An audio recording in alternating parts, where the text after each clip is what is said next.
टिकरपड़ा ग्रामवासी वन विभाग जुलम्र दृढ़ विरोध दीर्घ समय धरी रास्ता अवरोध हेबारु टिकरपड़ा परिदर्शन में जाउथिबा पर्यटक माने नाही नथिबा असुविधार सम्मुखीन हेउछन्ति। जंगलरु कंटा गछ काटी निज फसल को सुरक्षा देले वन विभाग हैरान करछि। विभिन्न आड़ देखाई वन विभाग लाइन काटिबा सह लोकंको हैरान हरकत करुथिबा अभियोग हेउछि। उत्त्यक्त लोकंक सह वन विभाग पुलिस आलोचना करी विफल होइछि।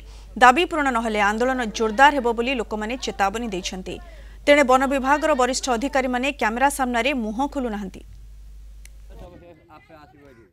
नहीं से प्रथम जिन मैंने गेट जो एंट्री करेले से जनइबार था पर्यटक मानक से भितर स्ट्राइक फाइक कौन चली जहाँफल से प्रथम जन ना तेणु आसिक पर्यटक मैंने हैरान होमर टेकरपाड़ अनुकूल मेन रोड पर आमर जो ग्रामवासी जमीबाड़ी अच्छी से जमीबाड़ी आम छक मेन ग्राउंड एटा चारिपट पार्श्व जमीबाड़ी को सफा सुतरा करने ग्रामवासी चाहूले डिपार्टमेंट आसी से कंटा गछ कौन हाणुच बोली काठ जी आमर गछ गछ से बंद कर हाणी पारबनी आमको सब प्रेसराइज कर तुम गाँ छाड़ी पलावा किंतु एटा ठीक नुहे। सरकार जो नियम करुँच फरेस्ट वाला जो नियम दबंगगिरी शासन करुँच हिटलर शासन करुँच किंतु आठ बढ़ी दुख ना आज आम निज पट्टा जगार सफा कर परिया चाष करने आज आमको से बंद करुँच कोपरे आमको हैरान हरकत मानसिक चाप से आमको प्रेसर कर आज बाध्य ग्रामवासी मैंने रास्ता अवरोध करने बाध्य आज जो रास्ता को ओल्लैछन्ति।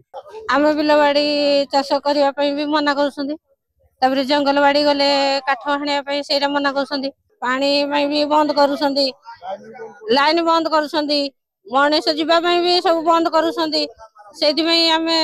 दुखित हो सरकारी आमको सहयोग करता आम खुशी हूँ।